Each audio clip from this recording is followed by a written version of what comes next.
오늘은 단순한 순종으로 복을 누리라, 단순한 순종으로 복을 누리라 라는 제목으로 하나님의 말씀을 증거하도록 하겠습니다. 여러분, 작곡가 유희열 아시나요? 이 유희열 작곡가가요, 어렸을 때에 종로구 청운 효자동, 여러분 효자동 다 아시죠? 효자동 골목길에서 살았다고 합니다. 근데 그 어머니께서 밤늦도록 일을 하셨는데, 학교가 끝나면 원래 어린 아이들은 골목길에서 같이 놀았잖아요. 땅 따먹기도 하고 고무줄 놀이도 하고, 그죠? 병뚜껑으로 저도 옛날에 놀았던 기억이 나는데, 그렇게 엄마가 올 때까지 오후 방과 후에 같이 놀다가 이제 한 저녁 5시 6시 되면 저쪽에서부터 소리가 막 들립니다. 총명아 밥 먹어라, 이진아 밥 먹어라, 이런 식으로 이제 소리가 막 들리죠. 그럼 이제 하나 둘씩 같이 놀았던 친구들이 각자의 집으로 갑니다. 오늘 엄마가 동그랑땡 해주셨어, 안녕, 불고기 먹으러 가고 막 이러죠. 근데 유일열이 이 엄마가 항상 밤늦게까지 일을 하다 보니까 친구들이 다 엄마가 불러서 가더라도 유일을 혼자서 불러주는 사람이 없어서 밤늦게까지 혼자서 그렇게 골목길에서 놀다가 이제 들어갔다라고 이야기를 합니다. 여러분, 이게 많은 친구들이, 많은 어린이들이 그렇게 엄마가 불러서 이제 행복하고 따스한 집으로 돌아가는데, 불러주는 엄마가 없어서 이 부름받지 못한 그 아이의 마음은 얼마나 외롭고 또 쓸쓸했을까요? 그러한 마음을 같이 한번 딱 들으면서 저도 참 마음에 좀 아쉬운, 그리고 불쌍한 생각이 들었습니다.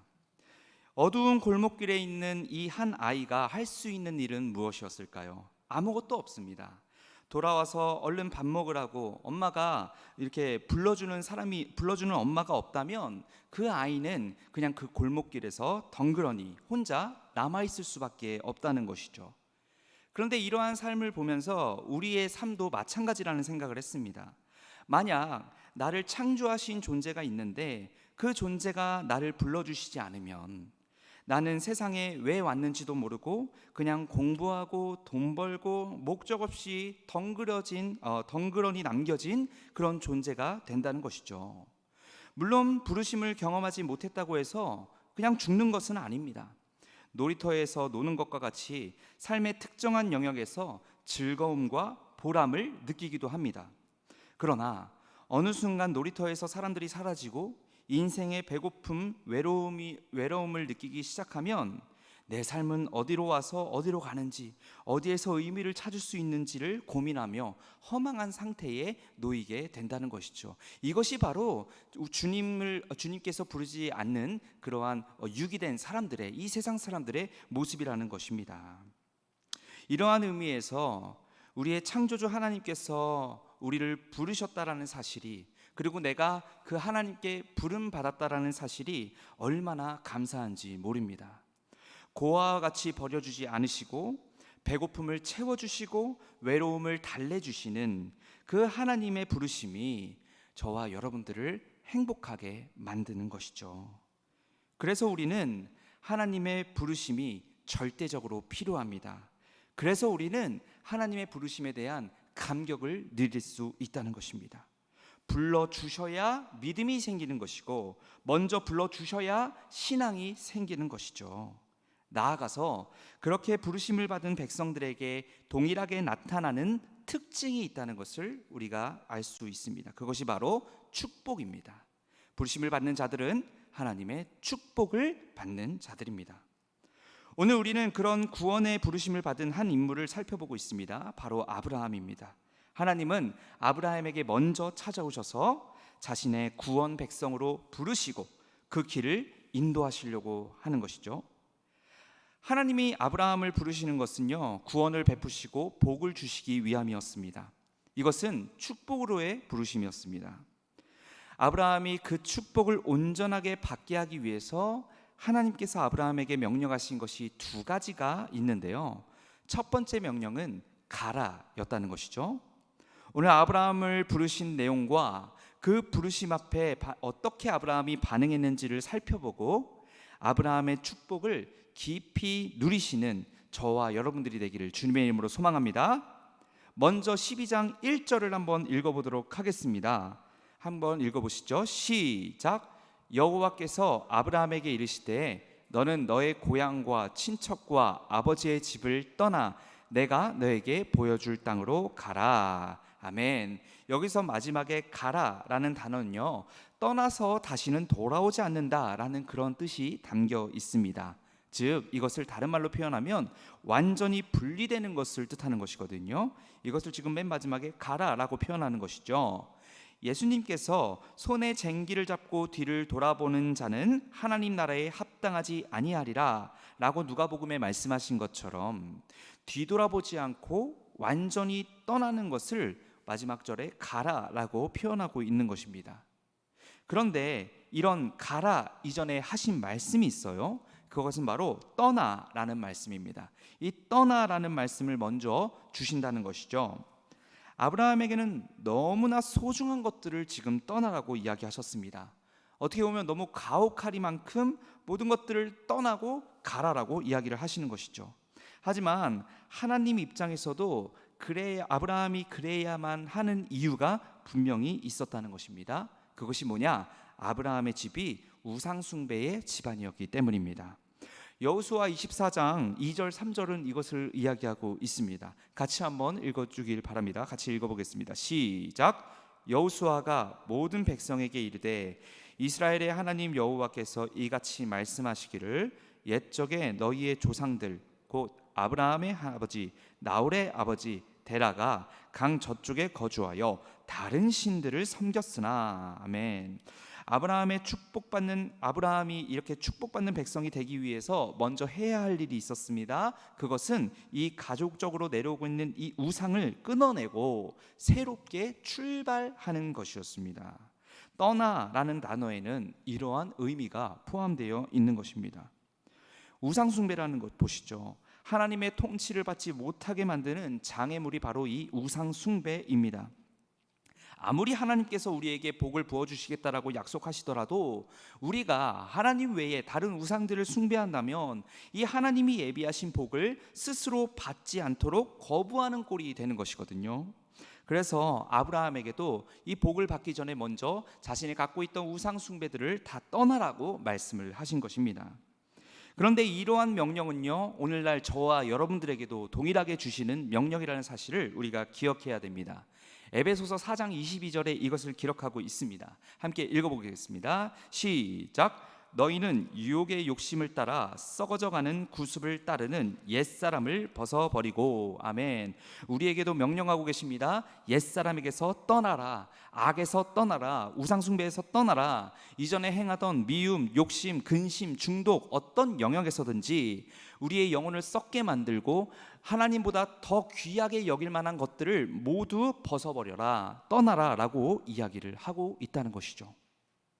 아브라함이 가족과 함께 우상을 숭배하던 과거를 벗어버리고 하나님이 명령하신 곳으로 발걸음을 내딛었듯 우리 또한 이전에 행하던 죄의 모습을 버리고 하나님의 말씀으로 순종하며 걸어가야 하는 줄로 믿습니다. 그럴 때에 하나님이 주시는 축복을 온전하게 얻게 될 수 있다는 것이죠.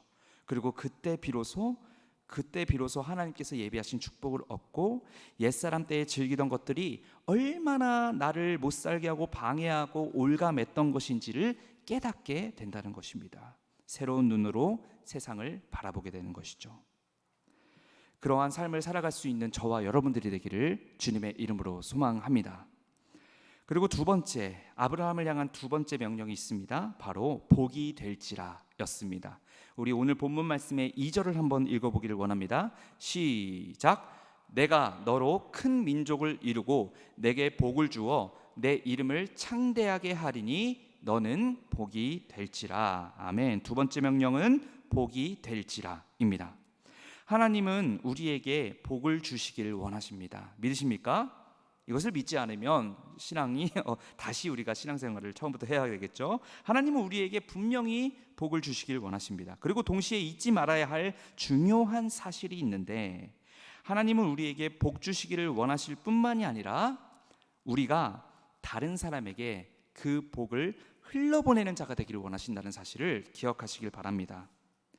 구약학을 전공하신 장신대의 하경택 교수님의 논문을 보면요, 내가 너로 큰 민족을 2장 첫 부분 이 너로 이것을 이제 너로 말미암아라는 표현이잖아요. 이 너로 말미암아라는 말씀의 의미는 두 가지로 정리할 수 있다라고 말을 했습니다.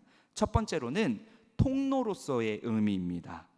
내가 너로 큰 민족을, 이 단어가 너를 통하여라고 번역할 수가 있는데, 이 너를 통하여라는 것은 축복의 통로로서의 아브라함을 이야기한다는 것이죠. 그리고 또 하나의 강조점은 바로 땅의 모든 족속이 너처럼 복을 받을 것이다 라고 해석할 수 있다고 이 논문은 이야기합니다. 즉 여기서 나오는 너로 말미암아는 축복의 모범이 된다는 뜻도 가지고 있다는 것이죠. 이 말씀을 깨달으면서 여러분 마음이 뜨거워지지 않습니까?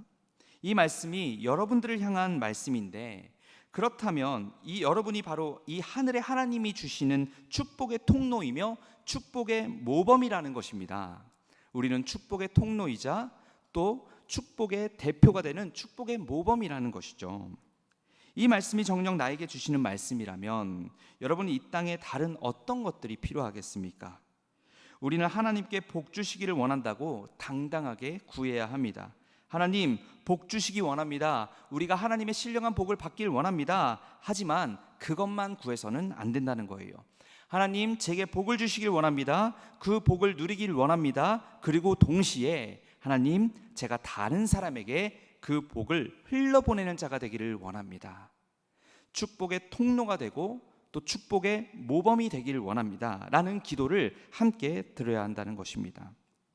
축복에서 중요한 것은 받는 것에서 그치는 것이 아니라 흘려보내야 한다는 것을 강조하며 가르치고 있는 것이 이 2절의 말씀이라는 것이죠.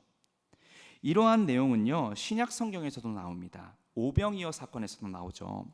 예수님이 동산에서 하나님의 나라를 가르치고 계셨습니다. 얼마나 그 말씀에 권위가 있던지 많은 사람들, 무려 5,000명의 사람들이 그 자리에 몰려 있었습니다. 이렇게 오래 걸릴 줄 몰랐어요. 그래서 저녁 시간이 다 되었지만 도시락 하나 싸온 사람들이 없었다는 것입니다. 그래서 먹을 게 있나 모으니 물고기 2마리와 떡 5개가 있었습니다. 그러자 예수님께서 하신 행동이 무엇이었습니까? 축사하셨습니다. 축사를 하셨죠. 마가복음 6장 41절을 한번 읽어보겠습니다. 시작. 예수께서 떡 5개와 물고기 2마리를 가지사 하늘을 우러러 축사하시고 떡을 떼어 제자들에게 주어 사람들에 나누어 주게 하시고 또 물고기 2마리도 모든 사람에게 나누어 주시매. 아멘. 축사를 하셨습니다. 그리고 떡을 떼어서 먼저 누구에게 주셨다고요? 5,000명에게 다이렉트로 던지지 않으셨어요. 제자들에게 주셨습니다. 제자들에게 주셨다는 것이죠. 제자들이 그 축복을 먼저 받고 그 축복을 다른 사람들에게 흘려보냈다라는 사실을 우리가 알 수 있다는 것이죠.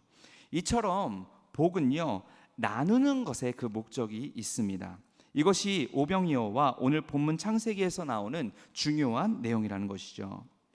이 세상을 한번 보시죠. 이 세상은요, 자기 혼자 5,000명분을 먹겠다는 그런 탐욕에 젖어 있는 사람들이 정말 많이 있습니다. 축복을 받기만 하고 흘려보내는 것은 생각하지 않는 그러한 사람들이 정말 많이 있습니다. 예수님께서 축사를 하시고 제자들에게 나눠주셨을 때 제자들이 바로 나눠주지 않고 다 먹었으면 어떻게 됐을까요? 하나님의 영광이 드러나지지 않았을 것입니다.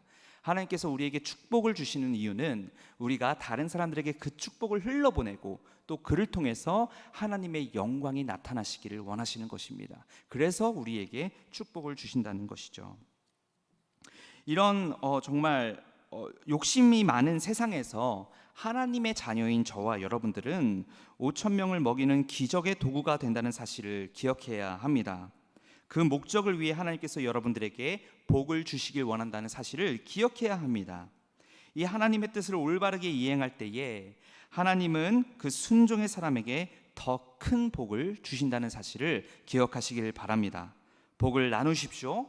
복을 위해 기도하신다면 이제는 그 복을 다른 사람들에게 아끼지 않고 나누며 하나님의 영광을 드러내십시오. 그렇게 살아갈 수 있는 저와 여러분들이 되기를 소망합니다. 그렇게 기도할 때에, 그리고 그렇게 행동할 때에 하나님이 바로 나를 통해, 여러분들을 통해, 그리고 우리가 속해 있는 우리 교회를 통해 더 큰 복을 내려주시고 복을 흘려보내는 통로로 사용해 주실 것입니다. 하나님의 나라, 하나님의 영광을 두루두루 나타내는 그런 교회가 될 것입니다. 그렇게 하나님의 영광을 위해 축복을 사용할 수 있는 저와 여러분들 되기를 주님의 이름으로 소망합니다. 이러한 복의 내용들을 우리가 마음 가운데 깊이 새기셨다면 이제는 그 복을 과연 어떻게 받을 수 있을지, 그 복을 어떻게 우리가 소유할 수 있는지 이것에 대해서 살펴보고 오늘 말씀을 마무리하도록 하겠습니다. 앞서 살펴봤듯이 하나님이 아브라함을 부르셨습니다. 축복으로 선택하셨습니다. 구원 백성인 우리 또한 선택하셨습니다. 그리고 선택의 목적인 구원과 함께 우리에게 축복을 주셨습니다. 그런데 그 축복에는 우리가 해야 하는 행동이 있습니다. 그것은 뭐냐면 순종입니다. 우리가 순종을 해야 하나님께서 주시는 그 복을 온전히 누릴 수 있다는 것입니다. 하나님 말씀에 순종해야 온전히 그 복을 얻을 수 있다는 것입니다. 이것은 하나님과 아브라함의 언약이었습니다. 실제로 하나님의 말씀, 즉 떠나서 가라라는 그 말씀에 아브라함이 순종했을 때 아브라함은 비로소 하나님이 예비하신 복을 얻을 수 있다는 사실을, 복을 얻었었다는 사실을 우리는 알고 있습니다. 오늘 본문을 보면서 이것을 마지막으로 살펴보기를 원합니다.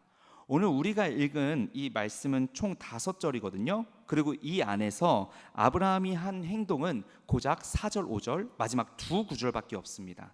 아브라함이 한 행동은 단 두 구절입니다.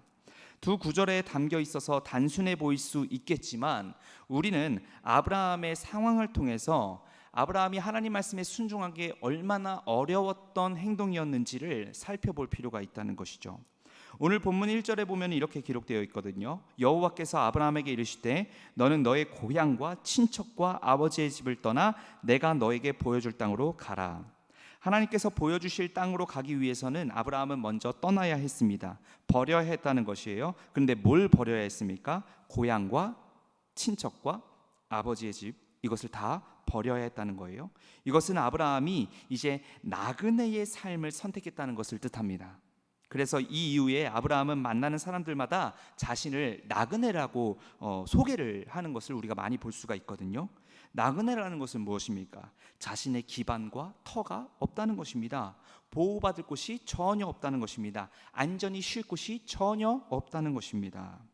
당시 부족 사회에서 자신의 기반이 없는 것, 나그네로 산다는 것은 엄청난 위험을 초래했습니다. 물론 2절에서 아브라함이 모든 소유와 가축들을 데리고 나왔지만 이동 간에 어떤 노략질을 당할지 모르고 가는 길에 혹독한 광야의 날씨 환경과 또 여러 가지 들짐승의 탓으로 인해서 목숨을 빼앗길지도 모르는 상황에 노출되어 있었습니다. 사방이 위험한 것이었다는 거예요.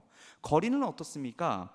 이때 당시에 아브라함이 출발하는 하란에서 하나님께서 가라고 하시는 가나안까지는 약 500km가 넘는 거리였다라고 합니다. 서울과 부산이 300km인데 그것보다 더 길고 더 험한 거리였다는 사실입니다. 게다가 많은 소유와 가축과 종들을 거닐고 가야 되는 거라면 거의 한 달 이상을 그 위험에 노출된 상태에 있어야 했다는 것이죠.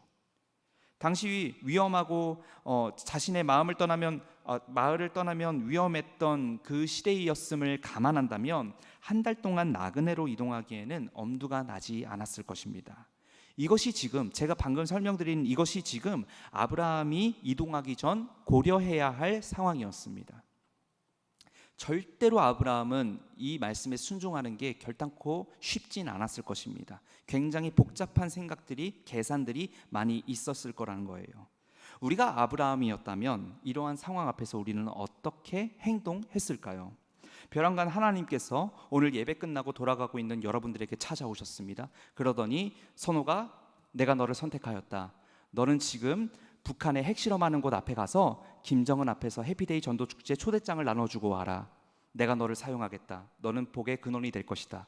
자, 여러분들에게 그렇게 얘기한다면 여러분들은 어떻게 반응하시겠습니까?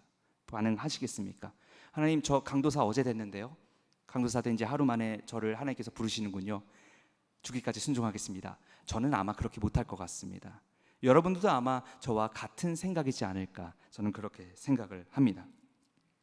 하지만 내 기준과 내 경험과 내 업적들을 역행하는 이 하나님의 명령 앞에 아브라함은 복잡한 게 하나도 없었습니다. 1절부터 3절까지 떠나라고 말씀하신 하나님, 그러자 4절에서 아브라함은 복잡한 계산과 생각 없이 즉각적으로 순종했다는 것을 우리가 살펴볼 수 있다는 것입니다. 그리고 바로 다음 절 5절에서 아브라함은 가나안 땅에 도착함으로써 하나님이 아브라함에게 원하시는 모습을 보여드렸습니다. 4절 한번 읽어보겠습니다. 시작.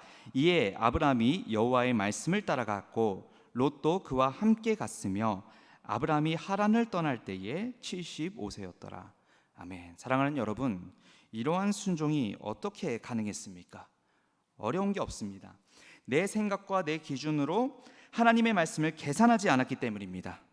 하나님의 말씀 앞에 계산하지 않았기 때문에 복잡할 일이 전혀 없었다는 것입니다. 말씀하셨다면 그대로 순종했다는 것입니다. 다른 말로 제가 표현을 하면 단순해야 순종을 잘한다는 것입니다. 잘 생각해 보면요, 사람들은 스스로 어떤 일을 고민할 때에 긍정적인 면보다는 이 생각을 하면 할수록 부정적인 면이 부각되는 경우가 굉장히 많이 있습니다. 어떤 일을 처리할 때 가족 여행을 가거나 아니면 다른 어떤 행사를 준비하는 데 있어서 이거 하면 너무 좋겠다라는 생각보단 만약에 이게 이러한 상황이 있으면 어떡하지? 라는 그런 신중함. 근데 좋게 말하면 신중하지만 나쁘게 말하면 부정적인 것들이 더 부각되는 경우가 더 많이 있습니다. 그렇게 된다 보면은 결국에는 한 발자국도 내딛지 못하는 그러한 상황에 놓여져 있게 된다는 것이죠. 우리가 해야 할 것은요, 단순하게 심플하게 생각하고 행동해야 하는 것입니다. 수없이 많은 문제와 난관들을 우리가 살아오면서 많이 겪었는데 어쩌면 그러한 것들로 인해서 우리의 머릿속은 너무나도 복잡해졌다는 것을 우리가 한번 생각해 봐야 합니다. 생각 없이 사는 것도 물론 문제입니다. 더 큰 문제예요, 사실 생각 없이 사는 건. 하지만 생각을 너무 복잡하게 해서 한 걸음도 행동으로 옮기지 못하는 것도 굉장히 큰 문제라는 것이죠. 하나님의 말씀이라면 생각과 판단보다 즉각적이고 단순한 순종이 우리에게 필요하다는 것입니다. 출애굽기 3장에 나오는 소명받기 이전의 모세가 딱 그렇게 생각이 복잡했던 사람이었습니다. 애굽에서 종살이로 신음하는 이스라엘 백성을 해방해 주길 원하셨던 하나님이 그 지도자로 모세를 부르시는 내용이었습니다. 출애굽기 3장 10절에 나와 있습니다. 제가 읽어드릴게요. 이제 내가 너를 바로에게 보내어 너에게 내 백성 이스라엘 자손을 애굽에서 인도하여 내게 하리라 라고 아브라함을 출애굽 리더로 부르셨다는 것이죠. 그때 모세가 어떤 반응을 보입니까? 바로 다음 절 11절입니다. 모세가 하나님께 아뢰되 내가 누구이기에 바로에게 가며 이스라엘 자손을 애굽에서 인도하여 내리까. 아멘. 하나님께서 내가 너를 통해서 이스라엘 백성들을 이끌어낼 것이다 라고 얘기하자마자 아브라함에게는 감사합니다 라는 말이 안 나왔습니다. 자기 생각에 빠져 있었습니다. 자기 계산에 빠져 있었다는 거예요. 자기가 누군데요? 내가 누구인데요? 살인자, 도망자 아니겠습니까? 40년 동안이나 광야의 도망자 생활을 하면서 애굽으로 다시 들어갔을 때는 바로 사형을 당하게 되는 그러한 애굽 군인을 죽인 살인자 아니겠습니까? 모세는 지금 그것만 생각하고 있는 것입니다. 모세의 생각이 굉장히 복잡해요. 하나님이 계속 설명해 주시는데도 사람들이 내 말을 듣겠습니까? 저는 혀가 둔한 사람입니다. 애굽 병사 살인하고 도망친 제가 다시 그곳에 가라고요? 생각해 봤을 때 이것은 저의 손해입니다. 저는 가자마자 죽을 거예요 라는 식의 대답만 계속 하고 있는 것을 우리가 볼 수 있습니다. 근데 제가 궁금한 건 이거예요. 하나님이 그걸 모르셨을까요? 하나님이 모세가 어떠한 삶을 살아왔는지 모르셨을까요? 아니죠. 모든 걸 알고 계시죠. 하나님이 태초부터 모세를 작정하시고 모세의 삶을 이끄셨는데 어찌 하나님께서 모세의 삶을 모르시겠습니까? 어찌 하나님께서 모세의 존재를 모르시겠습니까? 모든 걸 알고 있는 하나님께서 모세에게 명령하셨다는 것을 모세는 모르고 있었어요. 그러니 자신의 생각에 빠져 있었습니다. 답답한 성경 속 모세의 모습을 보다가 시원한 구절 하나가 떠올랐습니다. 마가복음 1장이었습니다. 예수님께서 제자들을 부르신 모습인데요. 마가복음 1장 17절에 이렇게 기록되어 있습니다. 예수께서 이르시되 나를 따라오라 내가 너희로 사람을 낚는 어부가 되게 하리라 라고 베드로와 안드레를 부르십니다. 그랬더니 베드로와 안드레가 어떻게 합니까? 바로 다음 절입니다. 곧 그물을 버려두고 따르니라. 아멘. 반응이 시원시원하지 않습니까? 모세와는 완전히 다른 모습을 보여주고 있지 않습니까? 복잡한 것이 없습니다. 우리는 하나님 말씀에 이렇게 즉각적이고 조건 없이 순종해야 합니다. 우리는 그렇게 하나님의 말씀에 즉각적으로 단순하게 순종을 하고 있습니까? 이 성경 말씀이 사람의 말이 아니라 창조주 하나님께서 우리에게 주시는 정답이라는 믿음을 가지고 있습니까? 그렇다면, 그렇게 가지고 계신다면 우리는 하나님 말씀 앞에 다른 인간적인 계산을 할 수 없을 것입니다. 주님께서 가르치면 그대로 받아들이고 세상과 말씀이 부딪히면 우리는 당연히 세상에서 손해보더라도 하나님의 말씀을 따라야 하겠죠. 왜냐? 하나님 말씀이 정답이기 때문입니다. 말씀에 순종하는 데 있어서 단순하게 접근하면 됩니다. 내가 이렇게 하면 저 사람 반응이 어떨까? 내가 순종하면 내 시간은 얼마나 뺏길까? 나는 무엇을 못하게 될까? 말씀 앞에 이러한 계산을 할 필요가 없는 것이죠. 이와 관련해서 분당 우리교회 이찬수 목사님은요, 하나님의 뜻이라면 무조건 단순하게 순종한다라고 자신의 입으로 말을 했습니다. 본인도 수많은 문제 앞에서 정말 많은 생각들과 잡념들이 일어나 순종의 길을 막아서려고 하지만 그럴 때마다 이런 말을 스스로 읊조린다고 이야기합니다. 생각을 줄이자. 나는 생각이 너무 많다. 일어나지도 않은 일 가지고 왜 이렇게 생각을 복잡하게 가지나. 하나님이 하라고 하시면 하면 되고 하나님의 뜻이 아니다 싶으면 안 하면 되는 것이다. 이렇게 스스로를 이제 마인드 컨트롤 한다는 것이죠. 그리고 그러한 생각으로 1만 성도 파송운동 그것도 진행하게 된 것이고, 실제로 올해 4월 달에 29교회를 분립개척을 하고 또 올해 말에는 11교회를 더 분립개척할 예정이라고 이야기를 합니다.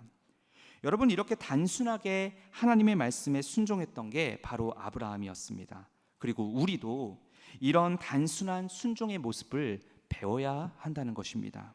그럴 때에 하나님이 예비하신 복을 큰 방해 없이 얻을 수 있다는 것이죠. 말씀 그대로 받아내시길 바랍니다. 말씀 그대로 순종하시길 바랍니다. 더욱 크게 복 주시길 원하시는 그 하나님 앞에 나의 생각과 계산을 내려놓고 말씀대로 순종하시길 바랍니다. 그럴 때에 아브라함과 같이 순종으로 얻는 축복을 흘러 넘치게 받게 될 것입니다.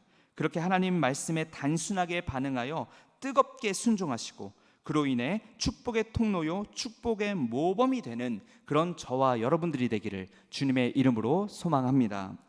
말씀을 마치겠습니다. 아브라함이 이러한 복을 충만히 누릴 수 있었던 이유는요, 이 복을 누리기 위한 하나님의 명령을 잘 이행했기 때문입니다. 순종했기 때문입니다. 하나님의 명령은 아브라함의 입장에선 실로 어려운 내용이었어요. 자신의 목숨과도 같은 것들을 모두 버리고 아직 보지도 못한 땅으로 위험을 감수하며 가야 했기 때문입니다. 그러나 아브라함은 다른 생각, 복잡한 계산하지 않았습니다. 왜 그렇습니까? 하나님이 명령하신 거면 이것이 답이다라는 단순한 믿음이 있었기 때문입니다. 아브라함의 모습을 보면 정말 그렇습니다. 상황을 넘어선 순종으로 복을 취하는 것, 순종할 때에 손해라고 생각하는 모든 것들 나중에는 그보다 더 큰 복을 우리에게 부어 주실 줄로 믿습니다. 이것이 이사야 58장 11절에서도 이러한 내용이 나와 있습니다. 여호와가 너를 항상 인도하여 메마른 곳에서도 내 영혼을 만족하게 하며 내 뼈를 견고하게 하리니 너는 물된 동산 같겠고 물이 끊어지지 아니하는 샘 같을 것이라. 아멘. 하나님의 이 복을 누리기를 주님의 이름으로 소망합니다. 우리의 인생은 물된 동산 같은 형통의 복을 소유한 자들이 될 것입니다. 동시에 그 다음 절을 기억하십시오. 12절입니다. 내게서 날 자들이 오래 황폐된 곳들을 다시 세울 것이며 너는 역대의 파괴된 기초를 쌓으리니 너를 일컬어 무너진 데를 보수하는 자라 할 것이며 길을 수축하여 거할 곳이 되게 하는 자라 하리라. 아멘. 모든 사람에게 복을 끼치는 자가 되길 소망합니다. 우리가 다 이러한 복을 받아 누리기를 소망합니다. 그리고 받은 복을 흘러보내기를 원합니다. 이 두 가지를 놓고 하나님께 기도하기를 원합니다. 그래서 하나님이 주시는 복을 하나님이 원하시는 대로 사용하고 이 땅에 맡겨진 장소와 영역마다 하나님의 복을 나타내는 자들이 되기를 소망합니다.